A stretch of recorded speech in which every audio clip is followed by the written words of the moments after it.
Alors, qu'est-ce que la chimie organique? La chimie organique, ça s'oppose à la chimie minérale. Donc la chimie organique, c'est la chimie du carbone.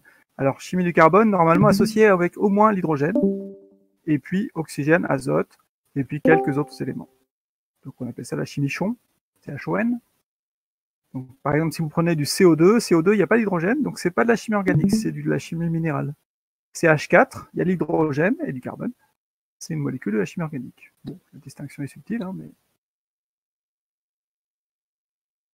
Ici, donc, je vous ai indiqué les atomes qu'on va rencontrer en chimie organique, évidemment l'hydrogène et le carbone, mais aussi un petit peu le bore, l'azote, l'oxygène, les 4 halogènes, fluor, chlore, brome, iode, le soufre, et éventuellement, j'aurais pu rajouter le phosphore, assez rarement, mais quand même, par exemple, dans l'ADN, vous savez qu'il y a du phosphore. Donc ici, vous pouvez rajouter en dessous de l'azote le phosphore, qui a 5 électrons de valence comme l'azote, qui est dans la même colonne. Donc le phosphore, ici, en dessous de l'azote, à côté du soufre. Donc H a un électron de valence, et respecte la règle du duel, il ne peut faire donc qu'une seule liaison. Les éléments de la deuxième ligne ont 3, 4, 5, 6, 7 électrons de valence. Monsieur? Oui.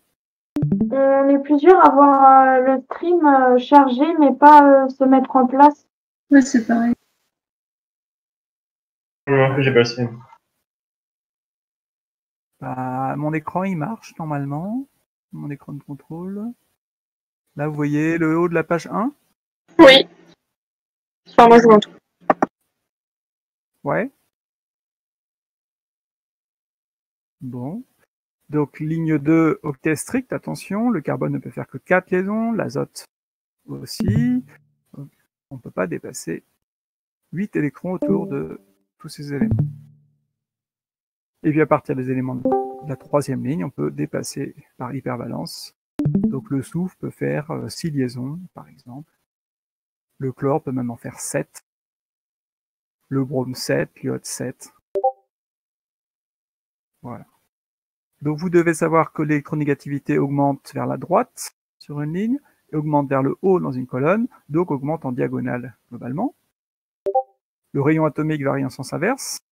Donc par exemple, le fluor est un petit atome. L'oxygène est plus gros que le fluor. C'est facile à retenir, le rayon atomique varie en sens inverse de l'électronégativité. Quand on descend, par contre, le rayon atomique augmente.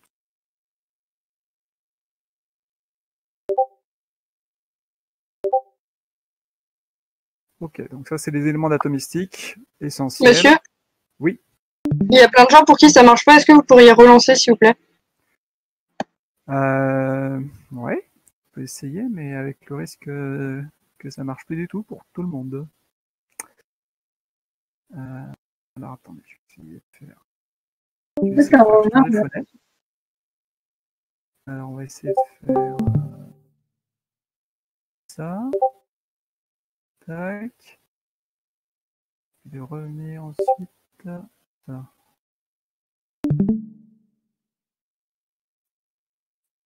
Alors est-ce que vous avez le petit bout de tableau périodique là? Oui. Bon, on continue. Alors, fonction et classement. Donc ça, c'est une notion qu'on a déjà évoquée, mais bon, vous vous rappelez peut-être plus. J'appelle valence d'un carbone le nombre de liaisons du carbone avec un atome plus électronégatif que je nomme de manière générale Z. En l'occurrence, Z va être, on pourrait préciser, de l'azote, de l'oxygène, les halogènes, le soufre. Donc en fait, tous ceux qui sont à droite ici du carbone dans mon tableau, même s'ils sont en dessous. Alors le iode est très légèrement plus électronégatif que le carbone, même s'ils sont quasiment à 2,5 tous les deux. Donc les halogènes, l'azote, l'oxygène, le soufre. Vous pouvez le préciser ici, hein. NOS et les 4 halogènes. Et on verra qu'il faut aussi tenir compte du nombre de liaisons pi, ça c'est un petit peu plus subtil. Donc un carbone pour aller faire 4 liaisons maximum, évidemment la valence prendra les valeurs 0, 1, 2, 3, 4. Plus la valence est grande, on dit que plus le carbone est oxydé. Donc je vous ai donné un exemple.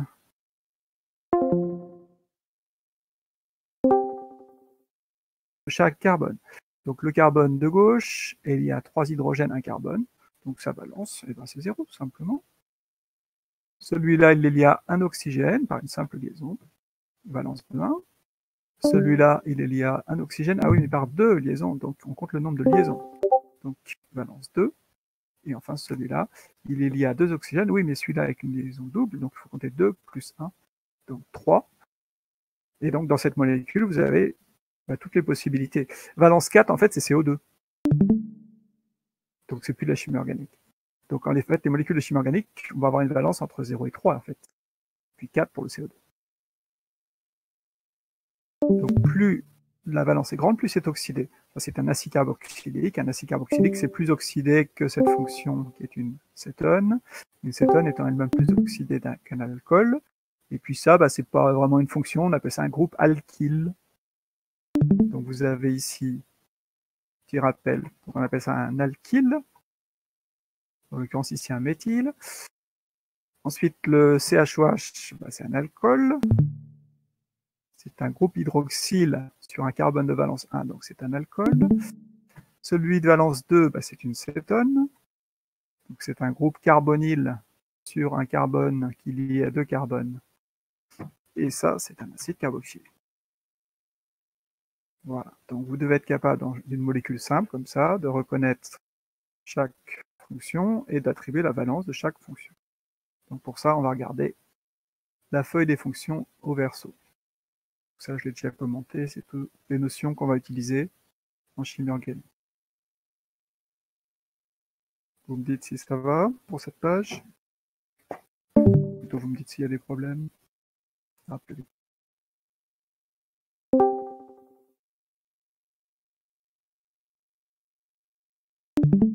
Pas de souci. Alors, on commente la feuille de fonction. Donc, les fonctions auront une valence. Alors, 4, c'est le maximum. CO2. Éventuellement, carbone avec 4 halogènes. CCl4, par exemple. Et puis, une molécule intéressante, l'urée. Donc, CO, NH2 deux fois. Valence 4. Ensuite, on descend en valence. Donc, l'acide carboxylique qu'on vient de voir, et puis ses dérivés. Donc, par exemple, un ester. Vous savez qu'un ester se forme à partir d'un acide carboxylique qui réagit avec un alcool. Donc, ça, c'est la partie acide carboxylique, et puis là, c'est la partie qui vient de l'alcool. Donc, l'ester, le carbone, ici, est lié à, effectivement, 3 liaisons avec des oxygènes, donc valence 3. Anhydride d'acide, donc qui vient de la combinaison de 2 acides carboxyliques qui se sont associés en perdant une molécule d'eau, d'où le nom anhydride. Et puis nitrile, R, C triple liaison azote.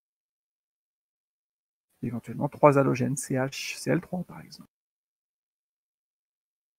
Toujours dans les dérivés d'acide, le chlorure d'acyle, donc c'est un acide carboxylique mais avec un chlore à la place de OH, qui fait une molécule très réactive. Un thioester qu'on va rencontrer en biochimie. Par exemple, vous connaissez l'acétyl S coenzyme A. Donc l'acétyl, c'est CH3, CO, S, et puis le R', ça serait le coenzyme A, qui permet de greffer des CH3CO, donc des groupes acétyles. Et puis la fonction amide, que vous devez reconnaître, qui permet d'associer les acides alpha-aminés entre eux par liaison peptidique, qui est une liaison amide particulière. Donc toutes les molécules de carbone de valence 3, en fait, sont du programme de 2e année. Ensuite, on passe à valence 2, donc ça, on connaît déjà un petit peu. On a rencontré les aldéhydes, RCHO, donc RCOH. Les cétones, RCO, R', où R et R' sont des alkyles, donc forcément un carbone de chaque côté. Donc les deux constituent ce qu'on appelle la fonction carbonyle. Un diol, alors un diol, la valence de chaque carbone vaut 1, donc 1 plus 1, ça fait 2 globalement. Donc on peut dire que l'ensemble de la molécule a une valence de 2. Donc on va les mettre ici. Et puis une doublison carbone-azote qu'on appelle une imine. On passe ensuite à valence 1. Plus simple, l'alcool qu'on vient de voir. Les hétéroxydes, donc chaque carbone de chaque côté a une valence de 1. les thiols qui ressemblent aux alcools, les amines, éventuellement analogènes, donc les dérivés halogénés, monohalogénés. Et puis on verra que les alcènes, on les met aussi dans cette catégorie, pour des raisons que je vais vous expliquer après. Et puis valence de 0, c'est lorsqu'il n'y a que des liaisons C, C et CH, donc ce sont les alcanes. Voilà, donc cette année, nous, on va voir dans l'ordre les alcènes, puis on étudiera les dérivés RX, puis on étudiera les alcools, un petit peu les amines, et puis aldéhyde, cétone, biol, imine. Voilà, donc on va étudier en fait les fonctions monovalentes et divalentes.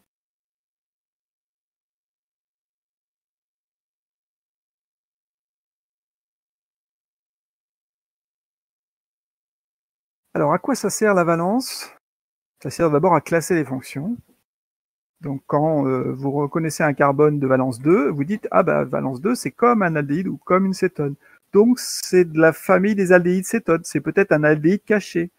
Tiens, peut-être, je pourrais vous donner un exemple. Oh, c'est pas facile de dessiner les molécules avec Word comme ça, ouais, on verra plus tard. Donc ça permet de repérer des types de fonctions. Et ça permet, deuxièmement, de voir tout de suite si une réaction est une oxydation ou une réduction. Donc pour l'instant, pour savoir si une réaction est une oxydation ou une réduction, comment est-ce qu'on fait? On écrit la DE, on regarde s'il y a une DE, donc sous forme OX plus un électron, plus éventuellement DH+, donne RED, plus éventuellement de l'eau, dans un sens ou dans l'autre.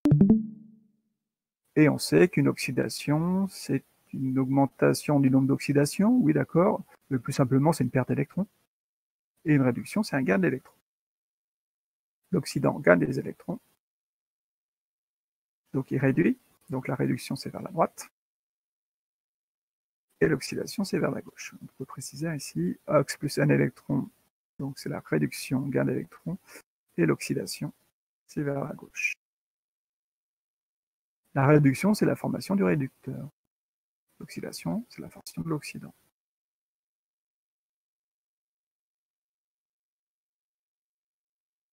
On écrit une deuxième DE, on combine les DE, on a l'équation bilan de la réaction. Alors on peut aller beaucoup plus vite si on utilise la valence.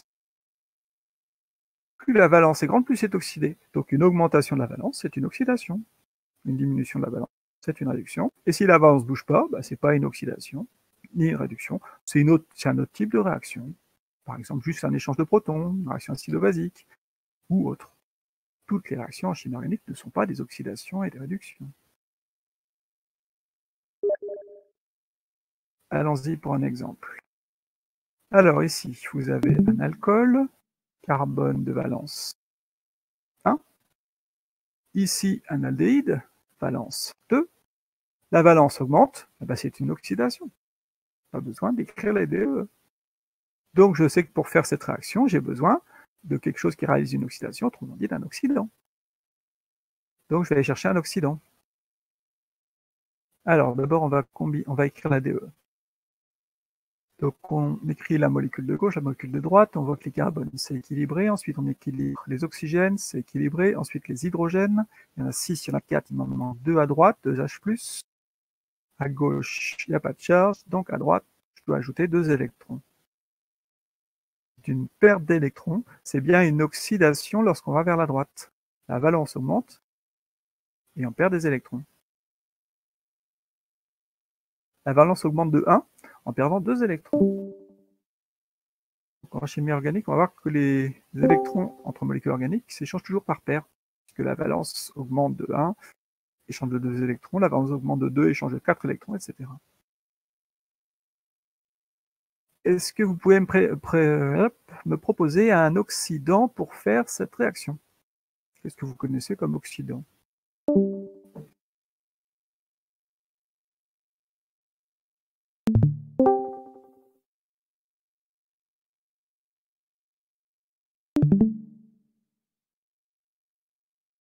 Tout simple, l'oxydant le plus simple qu'on puisse trouver dans la nature.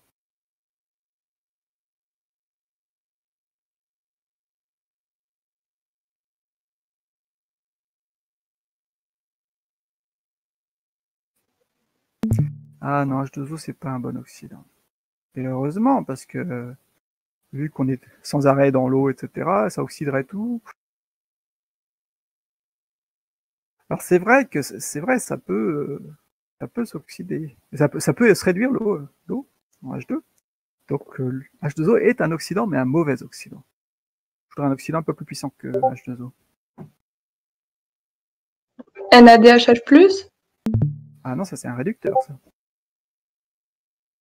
NADH. Alors, on va chercher quelque chose de beaucoup plus simple. C'est de l'éthanol. Comment l'éthanol peut-il s'oxyder? Où est-ce qu'on trouve de l'éthanol dans la vie de tous les jours? À part dans les gels hydroalcooliques. Sur la table de la salle à manger, où est-ce que vous trouvez de l'éthanol?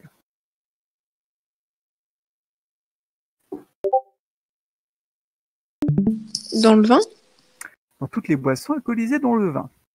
Le vin, ça s'oxyde. En présence de quoi?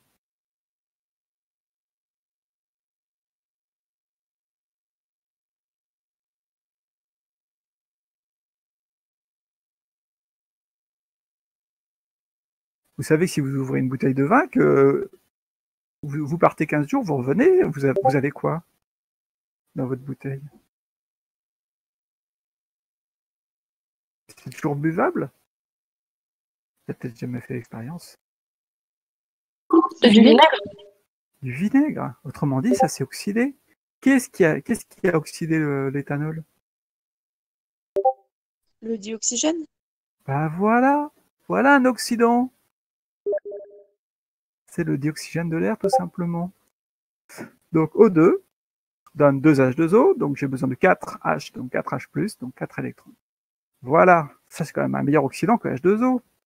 Donc nous vivons dans un milieu oxydant, mais l'oxydant c'est pas l'eau, c'est surtout le dioxygène, d'accord? Du coup, comme on est sur Terre dans un milieu oxydant, il n'y a quasiment pas de métaux sur Terre, puisque les métaux se font oxyder. Par exemple, le fer se fait oxyder en FeO, Fe2O3, Fe3O4. Donc le fer est présent sur Terre quasiment uniquement sous forme d'oxyde de fer, etc. pour la plupart des métaux. Sauf quelques métaux qui s'oxydent mal, comme l'or, l'argent, qui s'oxyde un petit peu mais pas trop, etc. Voilà, donc l'oxydant auquel il faut penser, c'est le dioxygène, tout simplement. Il y en a quand même un cinquième dans l'atmosphère, et on n'y pense pas toujours. Bon. Voilà, du coup, on peut écrire la réaction. 4H+, 4 électrons, 2H+, 2 électrons, 2 électrons, 4 électrons. Évidemment, en multipliant celle-ci par 2, on va pouvoir simplifier les électrons et trouver la réaction globale redox. 2 éthanol plus du dioxygène, les H+ s'en vont, les électrons s'en vont, donne 2 éthanal plus 2 H2O. C'est l'oxydation de l'éthanol en éthanal. Et on précise le nombre d'électrons échangés, Ne égale 4. Voilà.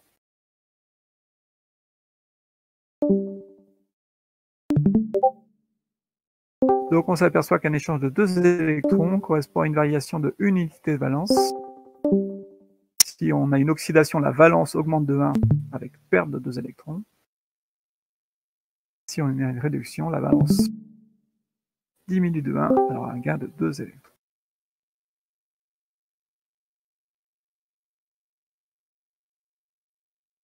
Donc NADH+, lui, il ferait la réaction inverse. Il transformerait l'éthanal en éthanol. Parce que NADH+, est un donneur de 2H+, plus 2 électrons.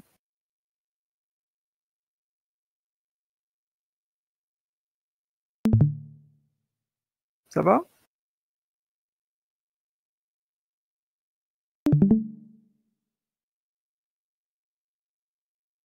Alors, deuxième exemple.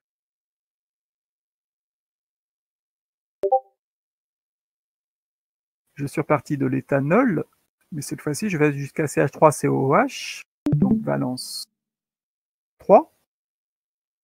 La valence passe de 1 à 3, elle augmente. C'est donc une oxydation. Donc je ferai cette réaction avec un oxydant. Voilà, donc ça c'est sans écrire les DE, juste qualitativement, je sais que j'ai besoin d'un oxydant pour faire ça.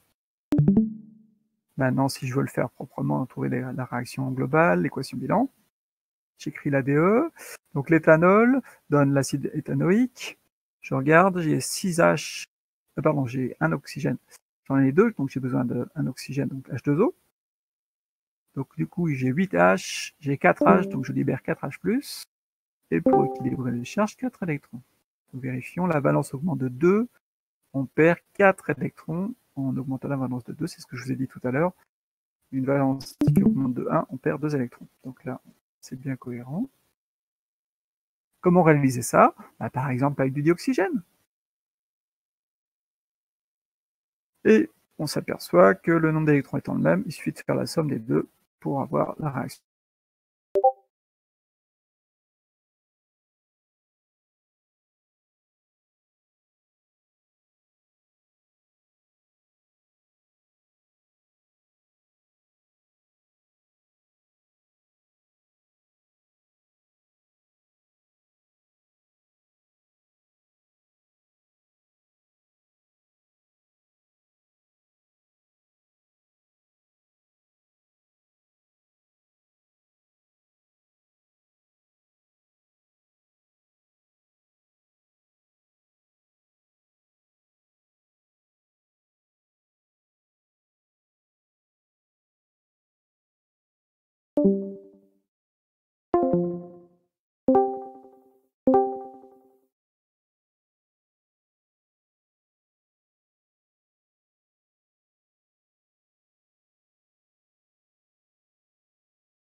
La même électronégativité? Eh bien non, pas tout à fait, parce qu'en fait, l'électronégativité dépend de l'état de l'atome. Et si le carbone n'a que 3 liaisons, en fait, on s'aperçoit qu'il est plus électronégatif qu'un carbone qui a 4 liaisons. Et donc, il tire sur la densité électronique de ses voisins. Donc, on dit que le CH3 a un effet additif donneur. Et ça stabilise ce carbocation.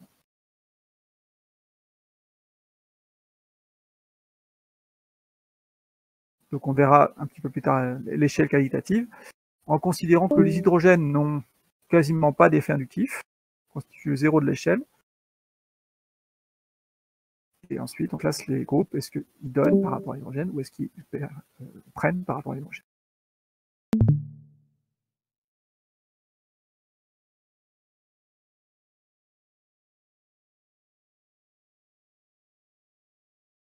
Pas de questions? C'est pas très compliqué. On va peut-être faire un peu moins vite là sur l'effet mésomère. Alors, ici, vous reconnaissez une fonction amide avec une molécule qui est conjuguée puisqu'il y a un enchaînement pi sigma doublet. Donc 2 électrons de pi plus 2 électrons du doublet, soit 4 électrons qui sont délocalisés sur l'azote, le carbone, l'oxygène sur les 3 atomes.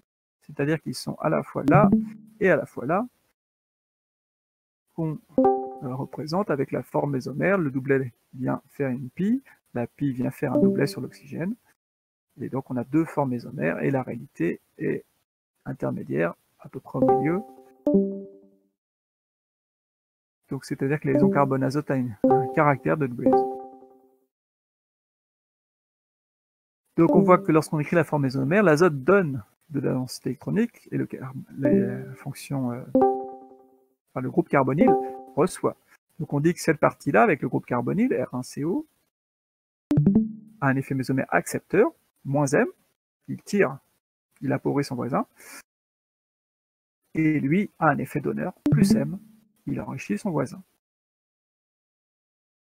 Si vous êtes perdu avec les signes, mettez accepteur, donneur, c'est plus clair, éventuellement.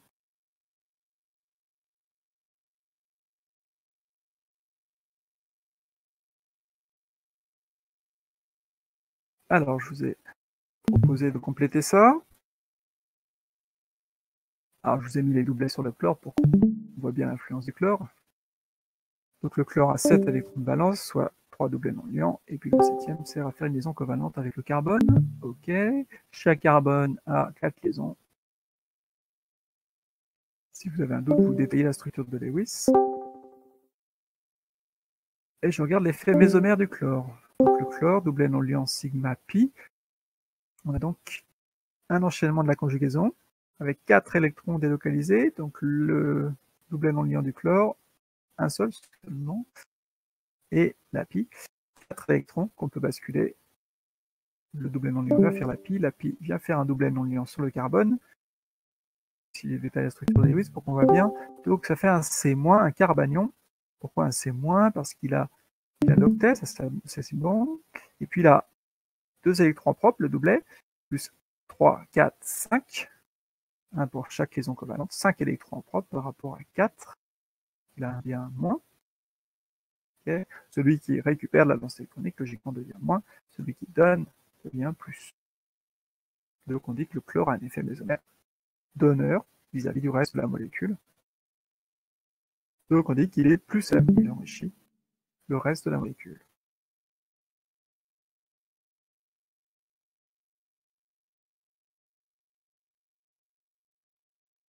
Donc si on veut généraliser, un groupe à effet mésomère donneur, donc là, vous devez avoir quelques petites choses à rajouter sur votre feuille, eh bien pour donner, il faut avoir au moins un doublet non liant. Donc par exemple, l'azote, un groupement NH2, l'OH, enfin l'oxygène, un groupement OH, le chlore. Et on pourrait se dire, plus il y a de doublets, plus c'est donneur. Non, c'est plus compliqué que ça. Puisqu'on s'aperçoit que NH2 est un meilleur mésomère donneur que OH, qui lui-même un meilleur mésomère que le chlore. Alors que l'azote n'a qu'un doublet, l'oxygène en a 2, le chlore en a 3. Et en fait, c'est celui qui a un seul doublet qui donne le mieux. Est-ce que vous pouvez m'expliquer pourquoi NH2 est un meilleur donneur mésomère que OH?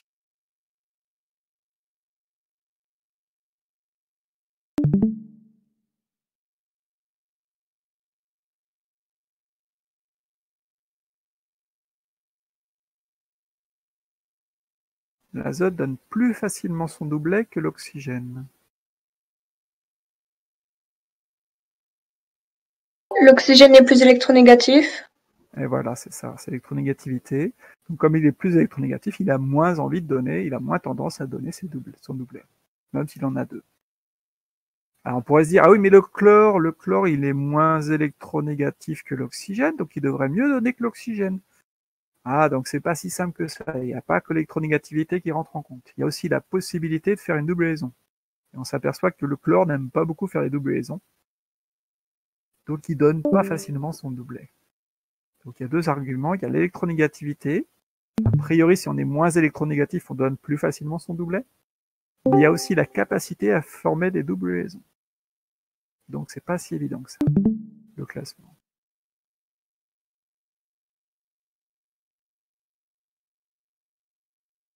Et puis pour accepter, il faut avoir une double liaison.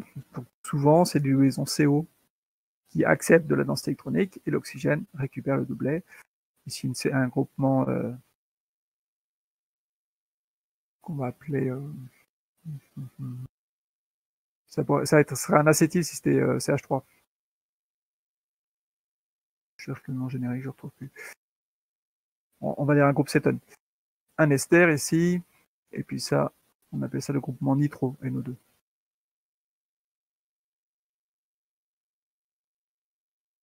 Donc en général, c'est des atomes très électronégatifs, l'oxygène, l'azote, l'oxygène, et puis il faut qu'il y ait une liaison double qui puisse se rabattre.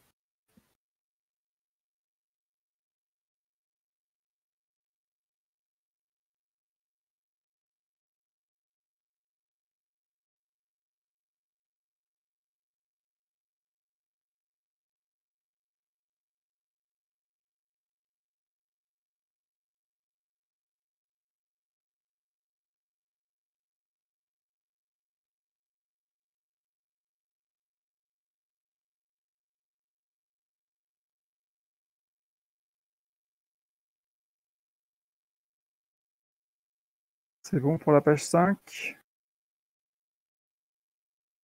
Enfin, il y a encore un petit complément sur la page 5. Mais...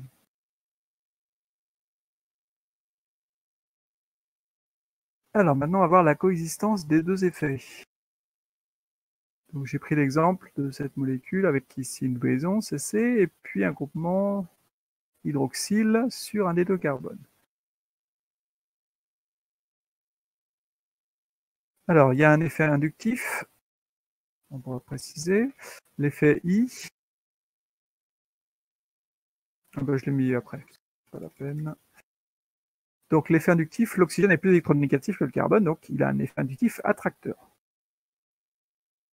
Moins I. Donc ça appauvrit la double liaison. Oui, mais si on regarde, on peut écrire une forme isomère où l'oxygène donne son doublet pour faire une double liaison, et le carbone, il y a un doublet qui bascule sur le carbone ici, qui détaille la structure de Lewis, pour faire un carbanion. Donc l'oxygène a un effet mésomère donneur. Autrement dit, on a deux effets contraires, ou antagonistes.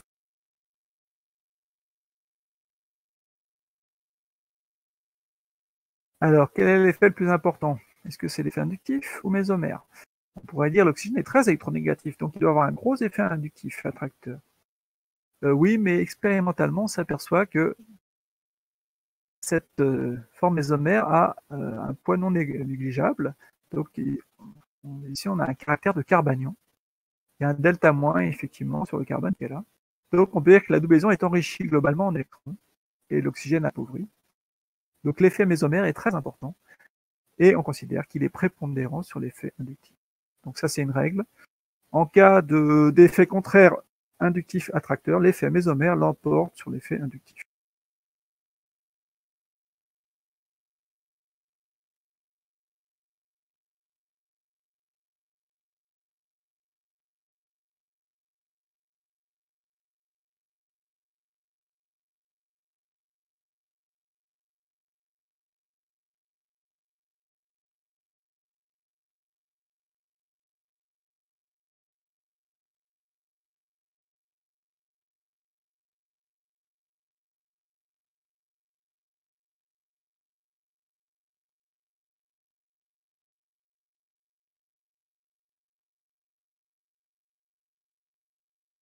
Ok, je peux passer la page.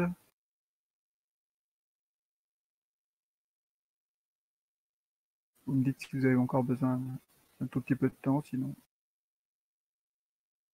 Si personne se manifeste, je change. Ok.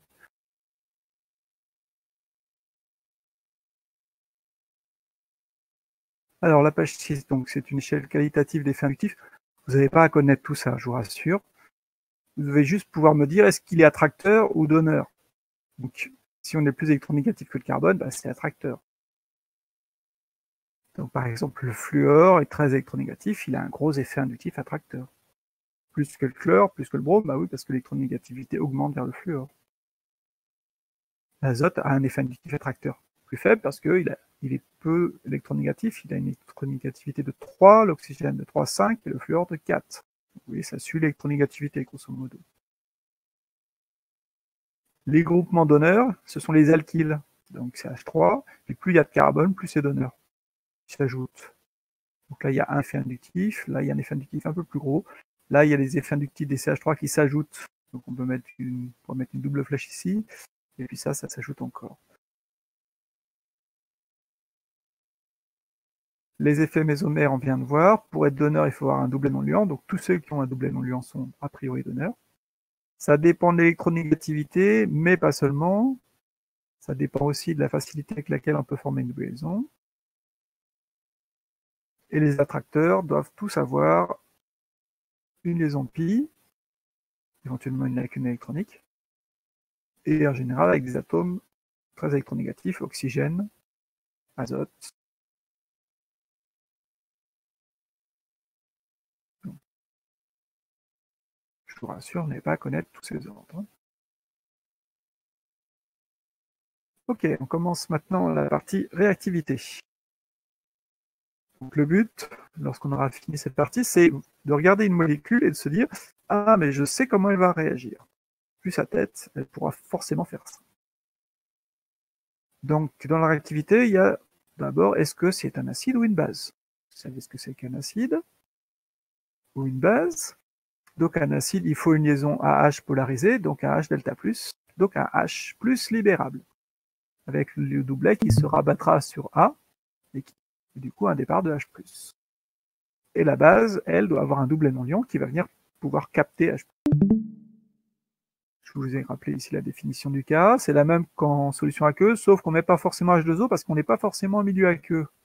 Donc on va mettre AH donne A- plus H+, au lieu de mettre AH plus H2O donne A- plus H3O+. Il n'y a pas forcément d'eau, donc j'utilise plutôt H+. Ça sera peut-être l'occasion de revoir un petit peu l'acido-basicité, ce que c'est qu'une échelle de pKa, comment prévoir une constante. Et pour voir ça, je vous ai proposé ici un exemple. Je mélange de l'éthanamine et de l'acide éthanoïque. Donc j'ai donné les pKa du couple. Alors quelle est la réaction ayant lieu et quelle est sa constante? Donc j'ai pas précisé, c'est sans doute dans l'eau. Donc sur une échelle de pKa, on pourrait préciser entre 0 et 14. 0 H3 plus H2O, 14 H2OH-. Alors on me dit CH3, CH2 et NH2, c'est une base. Ah, les bases sont en bas, pKa du couple c'est 11, donc l'acide correspondant, il a un proton en plus. C'est CH3, CH2, NH3+. Ça s'appelle une amine, ça s'appelle un ammonium. De l'éthanamine, de l'éthanammonium. Et puis on a mis de l'acide éthanoïque, CH3CO2H, dont la base est CH3CO2-, pKa 4,8. J'encadre les espèces initialement présentes. J'ai un acide à gauche, plutôt bon, une base à droite, plutôt bonne. Un bon acide plus une bonne base réagissent beaucoup, selon un gamma direct, donc une constante grande, grande de 1, donc de constante 10 puissance, plus l'écart des pK, 10 puissance 11 moins 4,8, 10 puissance 6,2 ici. C'est plus grand que 10 puissance 3, donc c'est une réaction quantitative. Autrement dit, à la fin, il n'y aura quasiment plus des espèces de gauche, et on aura de l'éthanoate et de l'éthanammonium. Évidemment, si j'avais mis la CH3CO2- en présence de celui-là, ça aurait fait un gamma inverse avec une constante de 10,62.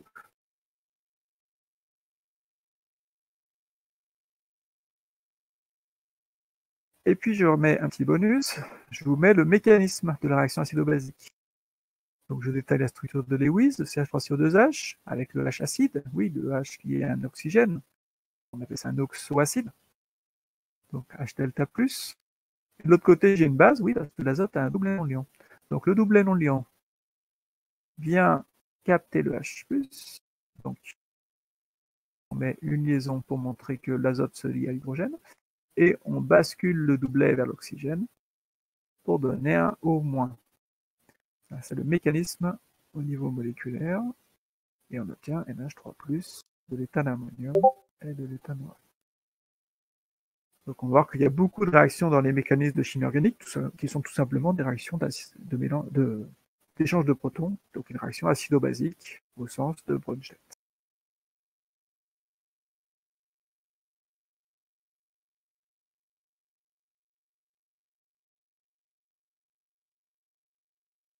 Donc vous voyez qu'on réutilise beaucoup de notions vues au cours de l'année. Donc s'il y en a qui ne sont pas claires, c'est l'occasion d'aller les reprendre et faire des petites révisions. C'est quoi un Ka, un pKa?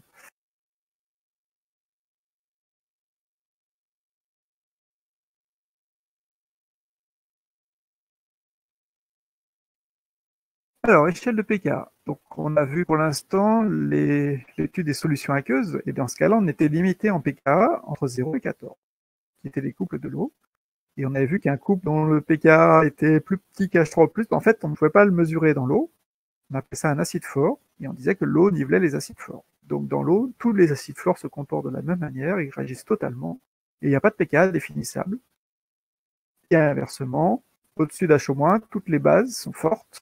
Les bases plus fortes qu'H- sont des bases fortes. Donc, on ne peut pas mesurer de pKa plus grand que 14 dans l'eau. L'eau nivelle les bases fortes. Toutes les bases fortes réagissent totalement avec l'eau. Oui, mais maintenant, on est en chimie organique. On n'est plus en solution aqueuse, forcément. On peut être dans un autre solvant. Et du coup, on n'est plus limité par les bornes 0,14. Ça dépend du solvant. Donc, par exemple, mettez-vous dans l'éthanol. L'éthanol a deux couples, comme l'eau, SOH2 plus SOH, qui a un pKa de moins 4. Et SOH est au moins de pKa de 16. Ah, si vous êtes dans l'éthanol, maintenant les pKa, ils sont entre moins 4 et 16. Et l'ammoniac, NH4+, enfin NH3, il y a le couple ammonium-ammoniac, pKa 10, et le couple NH3, NH2-, NH2-, ça s'appelle l'ion amidure. Ammoniac, amidure, je vous l'ai marqué. Donc, par contre, je ne vous ai pas marqué, ça c'est ammonium, NH4+, A2M, ONUM, ammonium, ammoniac, ammoniac, amidure. Les gens curieux pourraient me faire remarquer que l'ammoniac, c'est un gaz à température ambiante. Je ne sais pas si vous le savez.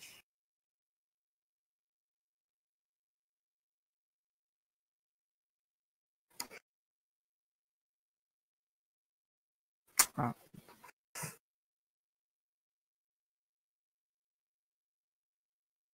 Mais si vous le refroidissez, en dessous de moins 33 degrés, il devient liquide.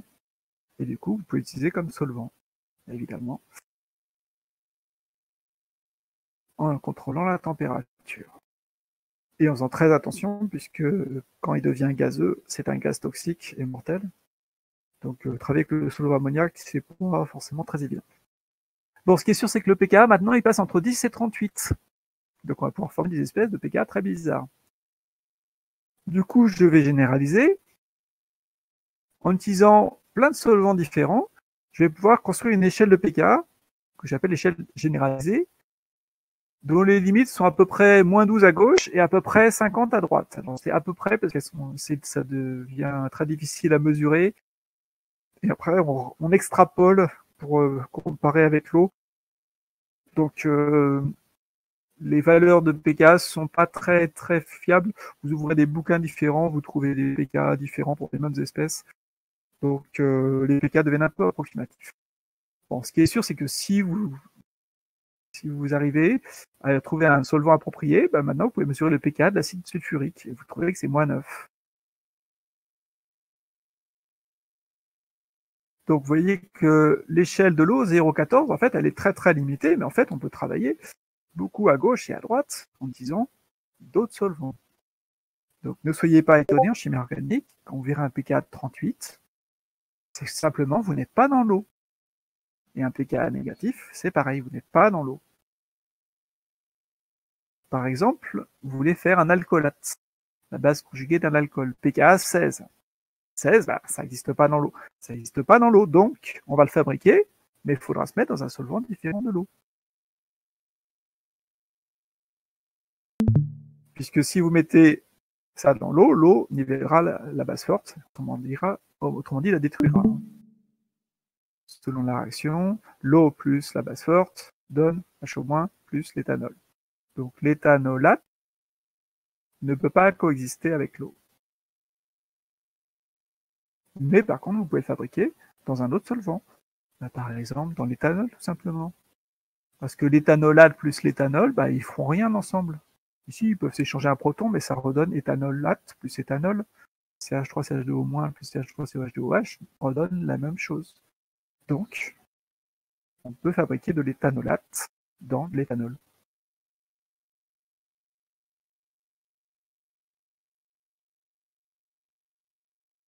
Bon, je vais peut-être pas vous saouler plus.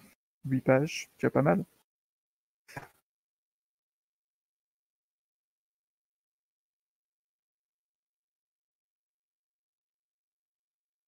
Voilà, pour demain, je vous demande de lire la suite. Il y a des petites choses à préparer, donc notamment page 10, page 12, Et après, il y a un gros exercice, page 17-18. Voilà, donc on devrait avoir le temps au moins de finir le cours, et puis on essaiera peut-être de corriger l'exercice page 17-18 demain.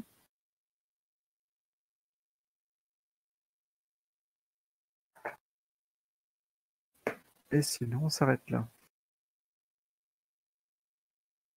Monsieur, Oui. j'ai du mal à comprendre ce que c'est que l'effet mésomère. Ce que c'est que l'effet mésomère? Oui. Alors, on va reprendre la page. Si vous me redonnez la main. Hop, voilà. Alors, l'effet mésomère.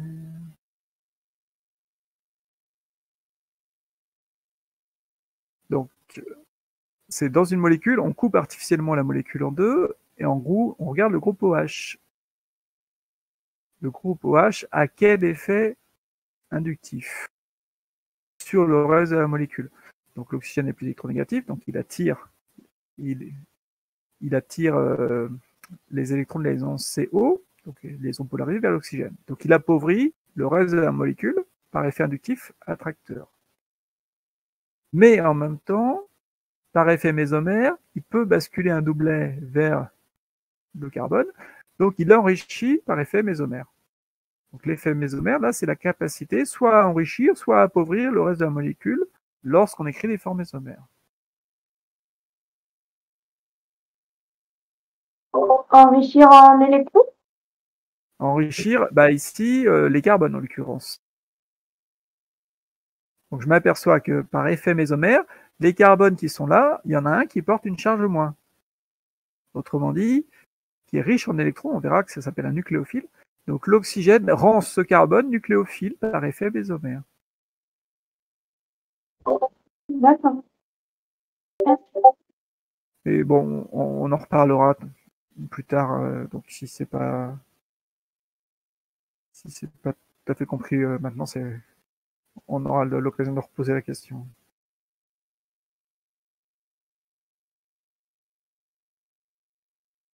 Alors par exemple, en RMN, on verrait très bien les hydrogènes qui sont sur ce carbone. Le carbone est riche en électrons, en densité électronique, donc les hydrogènes ici seraient blindés à votre avis ou déblindés?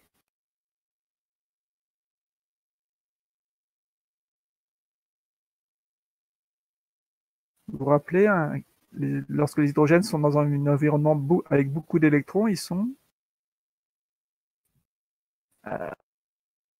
blindés. Ils sont blindés, ils sont protégés par beaucoup de densité électronique, par un bouclier électronique. Essayez de retenir blindé égale bouclier électronique. Donc ces hydrogènes seraient blindés. Donc ils sortiraient à faible déplacement chimique. D'accord? Alors que celui-là, il n'a pas de delta-, donc l'hydrogène qui est là, il serait plus déblindé. Donc dans la double-liaison, celui-là serait déblindé et ces deux-là seraient blindés.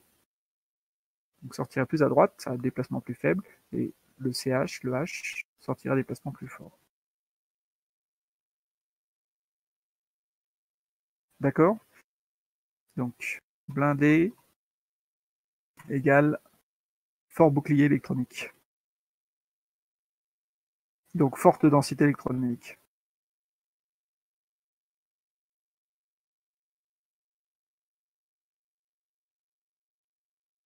Voilà, ça sera le mot de la fin, je pense.